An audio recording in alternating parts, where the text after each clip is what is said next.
Rozhodli sme sa vyrobiť si doma vlastnú smartračku, inteligentný semafor. Základnú konštrukciu sme navrhli v aplikácii MakerCase a vyrezali z tenkej preglejky na lasery. Ak ho nemáte, v pohode, poslúži aj 3D tlačiareň alebo obyčajný kartón a nožnice. Na 3D tlačiarni sme si potom dorobili difúzne sklíčka a držiaky na svetielka.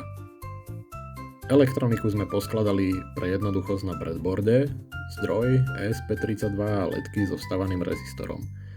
Zámerne nič nepajkujeme, použili sme len DuPont kábliky, aby sme súčiastky mohli v budúcnosti kedykoľvek rozobrať alebo upgradovať na iný projekt. Pre ESP sme vytlačili ochranný držiak a vlepili ho dovnútra.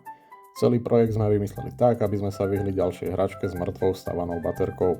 Vzadu sme dorobili otváracie dvierka, cez ktoré jednoducho schováte aj menšiu powerbanku.